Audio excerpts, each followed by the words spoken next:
is my body. This is my blood. Happy are they who come to my supper. Jesus. Hello and welcome to the Cavern of Terror.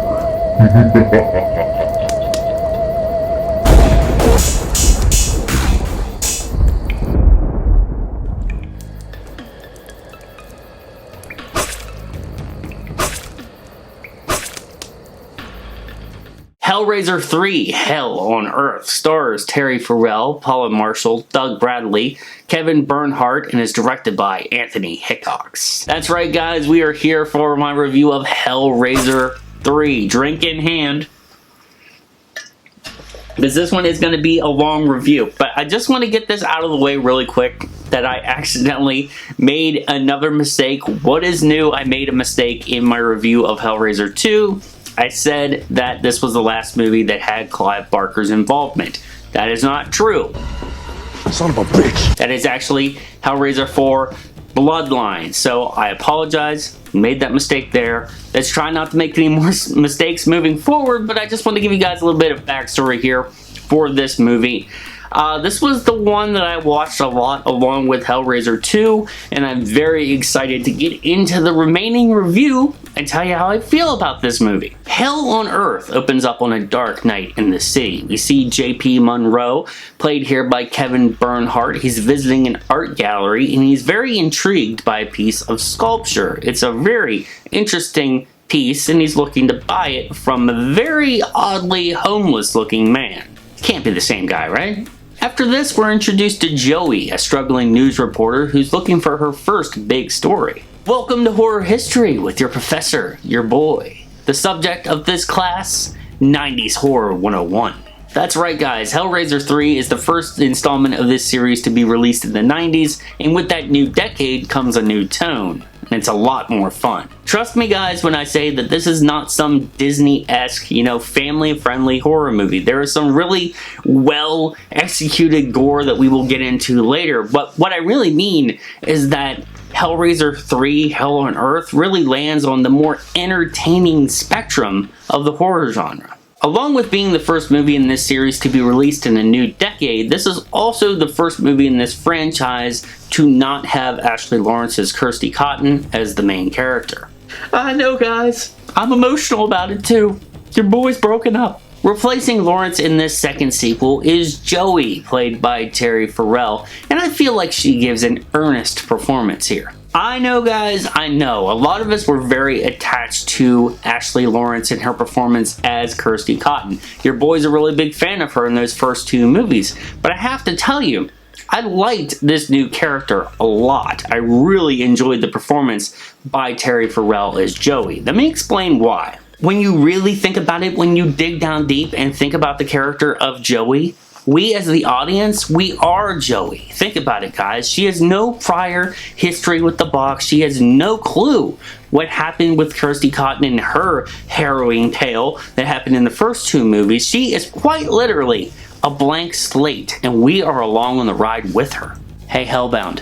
Hey, I just wanted to let you know, movie reviewer to movie, that this is how you do exposition. Let me expand on that. While this is a new story with a new character, I like that they drew on connections from the first two movies, the biggest being the Channard Institute and Kirsty Cotton herself. Yes, that's right, Ashley Lawrence as Kirsty Cotton is in this movie, albeit a cameo, but she is here. She explains on a videotape that Joey found from the Channard Institute what the Cenobites are. Is that a little bit too much information?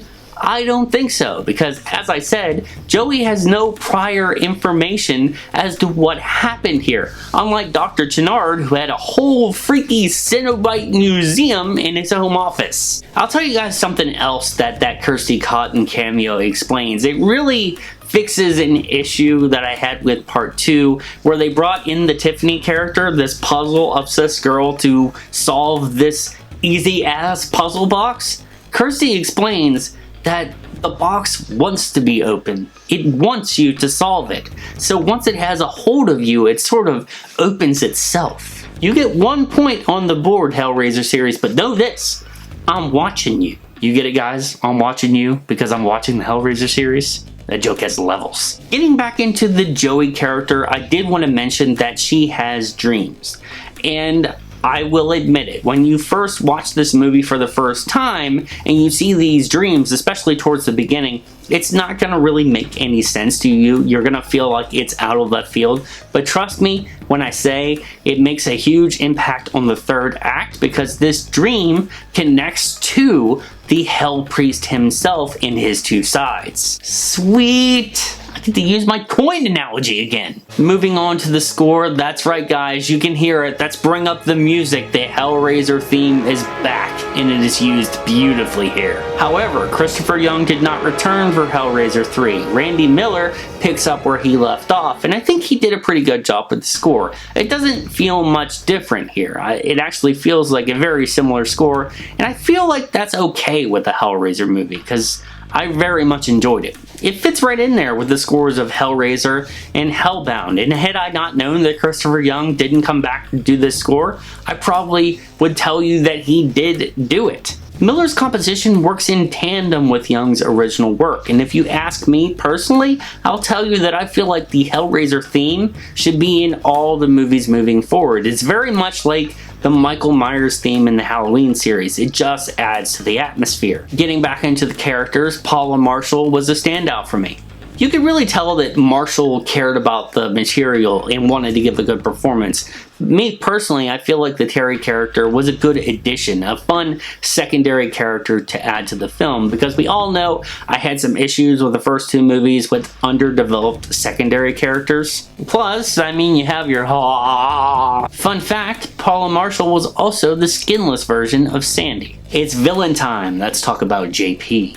Kevin Bernhardt'S Jp is the perfect example of the corruption that comes along with the puzzle box. Is he a good person at the start of the story?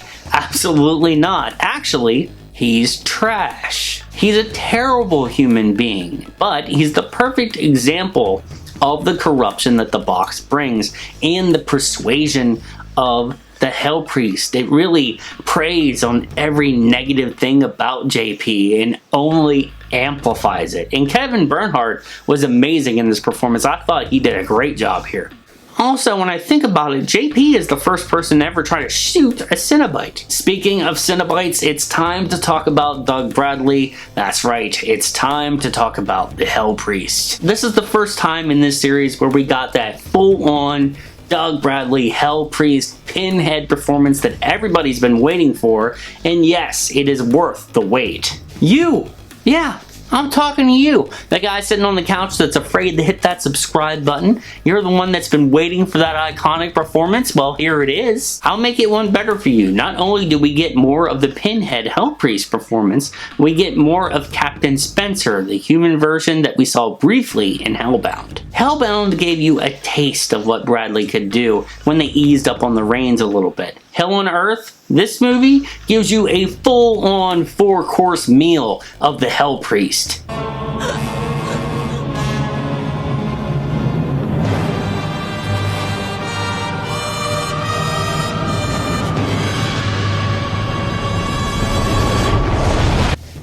That's right, the coin is back. My analogy still makes sense here for Hellraiser 3 because we do really get two sides of the coin with Doug Bradley in his performance here. We get the curious and honorable Captain Spencer, and then on the other side of the coin we get the demented and godlike Hell Priest. This wouldn't be a Hellraiser review if I didn't tell you about the special effects, and yes, all those great practicals that we got in the first two are here. We had some good Cenobite designs for some. We'll get into that later for sure, but I wanted to tell you more of the third act here. This is a bigger movie in scope than the last two because this is Hellraiser 3 Hell on Earth. We get a lot of explosions and firewalls. We had more of a budget here. I think we had $1 million more than we did in the last one, and I couldn't help but like what they did with the money here. I said I would talk about it, and we're here. Hell on Earth is not the first sequel in the Hellraiser series to introduce a new Cenobite, but however, it is the first one to introduce multiple new Cenobites. Mr. Hickox, can we please just have the old ones back? No?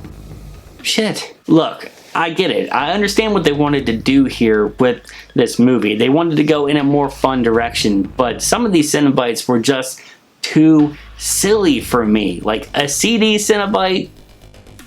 But I will say that JP and Terry's Cenobite designs were interesting enough for me, and I feel like if we got more of them rather than some of the more silly ones, I think that it would have worked better for me. One more thing before we get into the rating here, guys, and I just wanted to say, this may be the most metal Hellraiser movie of them all, because I mean, we got Motorhead, Iron Saint, there's a cover of Hellraiser from Ozzy. Hellraiser! In the end, guys, I'm gonna have to give Hellraiser 3, Hell on Earth, a metal claw. I'm serious, guys. I'm a huge fan of this one. Is it the best sequel in the franchise? No.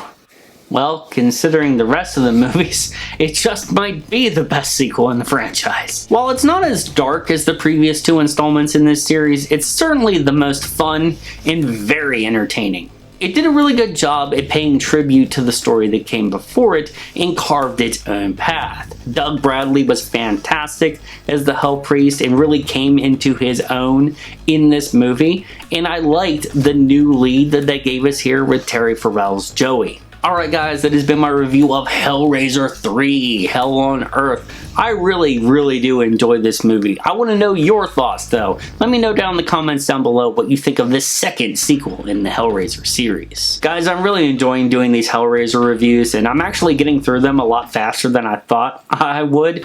And this is the part of the review where I would show you the Blu-ray for Hellraiser 4, but I don't have a Blu-ray for Hellraiser 4. I actually have a, 6-film Hellraiser collection coming that's going to have a lot of those later Hellraiser movies in that pack. And it's actually coming tomorrow, so I have nothing to show you. But what I do have to show you is Waxwork. That's going to be my next review here on the channel.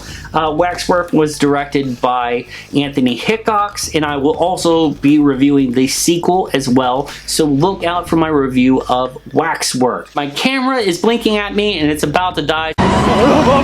Subscribe to the channel if you want to see more of my future content, and hit that notification bell. That way you get notified about all my future videos. But before my camera dies, I'm going to tell you, most importantly, I'm Zach. This has been the Cavern of Terror.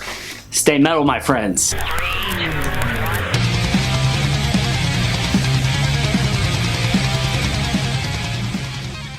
You can really tell that Marshall cared about the material and wanted to give a good performance. Me personally, I feel like the Terry character was a good addition, a fun secondary character to add to the film, because we all know I had some issues with the first 2 movies with underdeveloped secondary characters. Perfect. Let's fucking go. That was awesome. Hellraiser 3, Hell on Earth, stars Terry Farrell, Paula Marshall, Doug Bradley, Kevin Bernhardt, and is directed by Anthony Hickox. Let's go. Got the lament configuration in the background, which is cool. it's the fucking Rubik's Cube, but it's not. It's the fucking Rubik's Cube. There is the blooper.